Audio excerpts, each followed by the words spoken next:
to-do lists and tasks. Is that anybody out here who's a small business owner? Come on, I bet it's more than that. That is my day. Every day I start, I have a list that says, Stasia's List of Misery. And it's all the stuff that I have to get through. And so today, I'm going to show you how you can make AI work for you and hopefully get through some of these tasks that are making running your business less enjoyable, taking the joy out of it for you.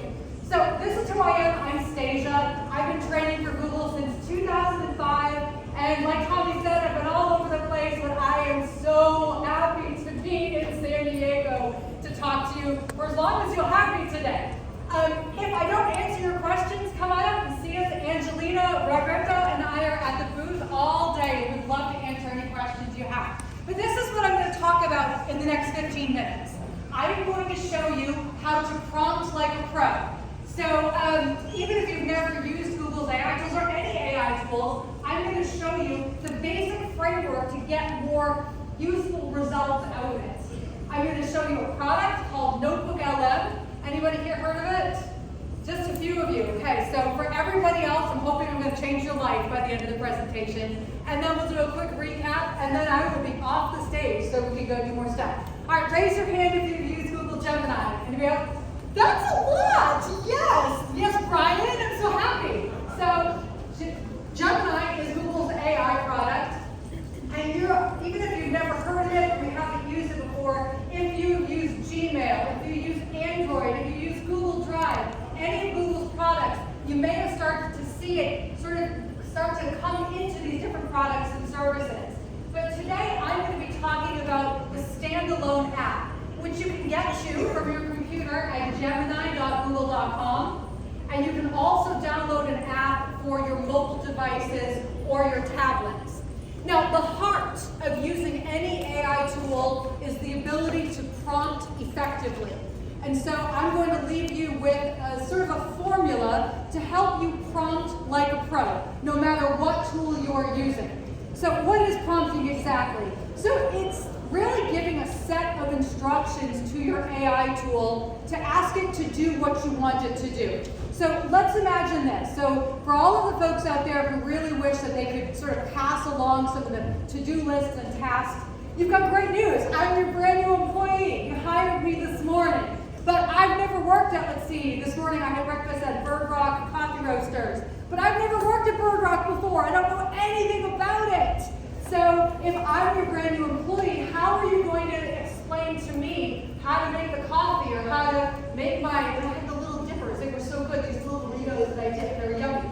But whatever you're trying to ask me as a new employee to do, you want to think of AI tools in the same way, where you're giving it very clear, explicit instructions to do whatever task it is that you want it to do. And the more clear you are, the better the output is going to be. So if you have a phone and you want to take a picture, I won't say to the entire slide, but this is one of the slides where I would grab a photograph.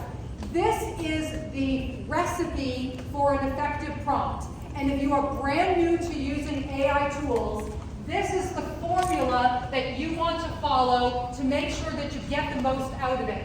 And there are 5 components to an effective prompt. Let's go through. The first one is obviously the task.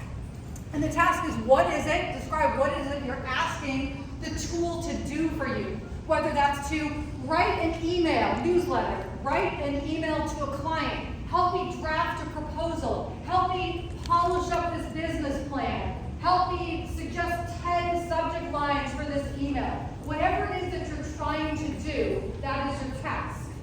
The second thing is the persona. So imagine you, as your business, was hiring me to be a brand new employee to do some of the tasks. So if you were advertising in the newspaper for a job, so if you were doing that, what kind of skills would you be looking for? Would you be looking for a professional marketer? Would you be looking for a copywriter? Would you be looking for a barista? Would you be looking for a chef? Think about who you would hire, who would do that task for you, and then tell Gemini, like acting as a professional copywriter, and that is your persona. Now, the third piece is the format, and that's where you get to tell the AI tool what it is you want that output to look like. And so that could be a blog post, that could be a social media post, that could be a formal proposal, that could be an informal email, that could be a pitch, whatever it is that you want it to be. It could be a table broken into pros and cons. So that's your format that you're specifying what you want to get from it. Now, this one is the most important one, and it's the area where when I was brand new to using AI tools, I completely fell short on it. It's called context. And so a lot of you, if you've done a search in Google, a lot of you just type something in and then Google kind of figures out what it is that you want. With an AI tool, you need to be very explicit. You need to describe carefully what it is you're asking for and all of those details. So imagine I'm a brand new employee here in San Diego and I've never worked for you before. I don't know anything about this area. I'm a transplant. I just moved here. What are the things that I need to know as a new employee working for your business in the San Diego area?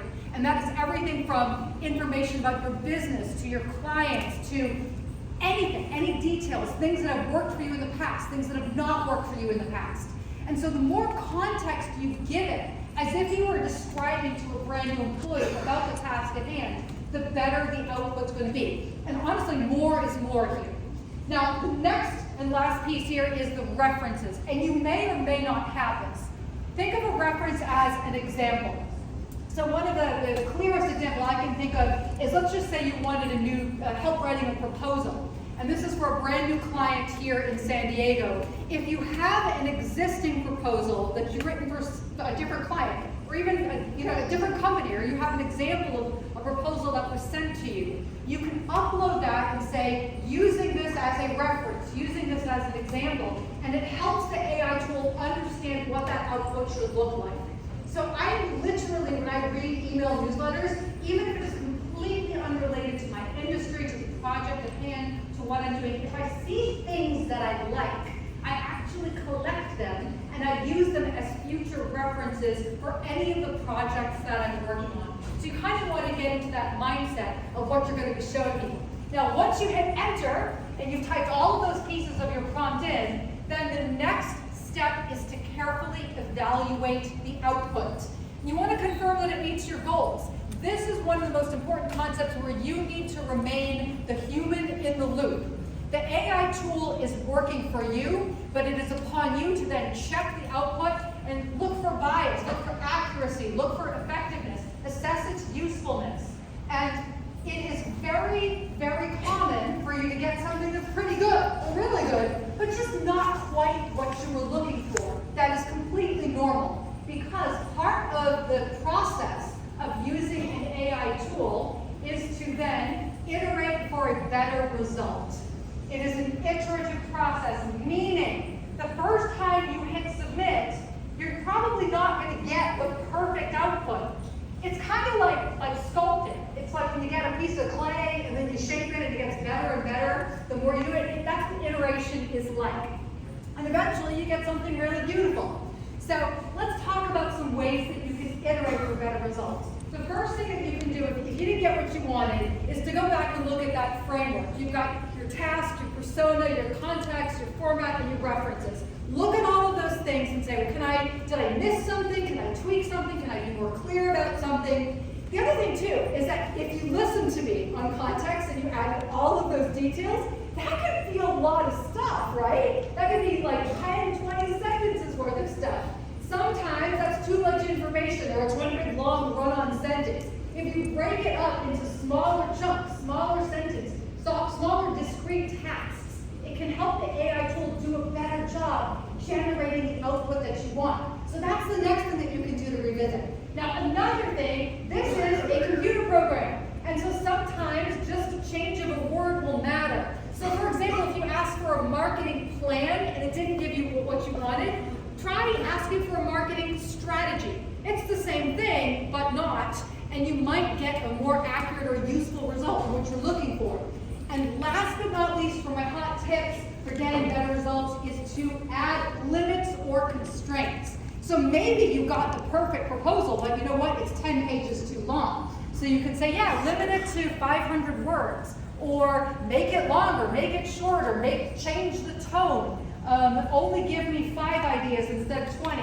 So all of these things combined can help you get more useful results.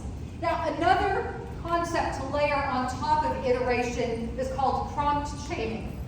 And prompt chaining is allowing you to actually build on top of your results. So as an example, I know we've got at least one painting company in the house, but let's just say that we're all, where are you? You guys still here, painting company? Well, we're all your new employees, yay! And so you're trying to expand your business, and you are looking for, well, what other complimentary services could I offer here? And you're like, well, I'll type it in and see what Gemini is going to say. And it's like, all right, well, if you're offering painting services here in San Diego, why not try offering pressure washing? Like, all right, sure, that might actually work, but I need to do this fast. So then the next prompt might be, well, which of these options can I launch in the next 6 months? And you're like, yep, power washing it is. That is the option that we found in the results that you could do most quickly. So you see what I'm doing? I'm building on the past results. And now the third prompt in the chain would be like, okay, well, if I do decide to move ahead with this, what is my to-do list? What is my checklist? And now the tool can look at all of those results and give me an action plan based on what it is that I'm trying to do. So that is a concept called prompt chaining.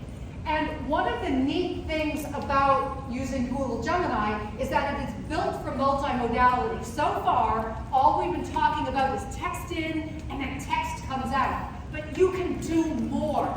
So imagine, like, I was getting tired of this haircut because it takes me forever to do it. And so I went to go to a hairstylist here in San Diego, and I tried to describe the haircut I wanted, right? I could do that, or I could just bring a photograph and be like, make my hair look like hers, because you're really nice. So that works the same way with Gemini. Sometimes you can actually just show it an example. So I'm going to do a really quick demo here. So this is you can use this on a Google tablet or a smart device. Let me turn this on. Here we go.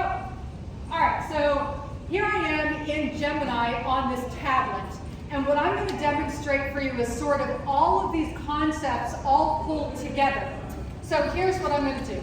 John, I'm going to turn the mic on here for the podium. So I'm going to launch this thing called Gemini Live. And this gives me the ability to have a conversational experience with this AI tool. So on my tablet or on your smartphone, you'll notice a little icon next to the microphone that looks like a waveform icon. So I'm going to press that icon to launch Gemini Live. Here's what it looks like. And now I'm going to talk. Hey Gemini, my name is Stasia and I'm in San Diego at the Experience, and I was wondering if you could talk through some rebranding questions with me for my painting company. Sure, Stasia. I can definitely help with that. Rebranding can be a big job. Where are you at in the process? Well, we're thinking about starting pressure washing or power washing services, but I really don't know where to begin rebranding. Do you have any ideas for me? You could start by thinking about a new name or logo that reflects both painting and power washing. You could also create a new slogan that highlights both services. Okay, now check this out. All right. Okay, Gemini, check this out. So we have a logo. I'm showing it to you with my camera. So take a look at that and then let me know what you think we need to do for our rebranding. Okay, I see the logo. It looks like it has a cool modern font. To make it work for both painting and pressure washing, maybe we could add an icon of a water droplet or a stylized splash to represent the washing. Okay, thank you, bye. But that is multimodality in action. And so, like, honestly, literally, I love the presentation that happened right before with Kathleen. If you're getting ready to find your power, one of the things that I knew I'd do with a Gemini Live demo is actually talk to it to get psyched up for a client pitch. So it can do a variety of things, whether just help you talk out ideas if you're a solopreneur, or even look at stuff with the camera and give you ideas. And that's showing you all that stuff. It's showing you prompting, multimodal prompting, prompt chaining, all in action built in with Gemini. And for any of you out there who are using Google products and services like Gmail and Docs and Slides and Sheets and all of that stuff, Gemini, you probably noticed, is already in here. So even if you've never used the AI tool, you may have noticed that spark icon that we have highlighted in the top corner.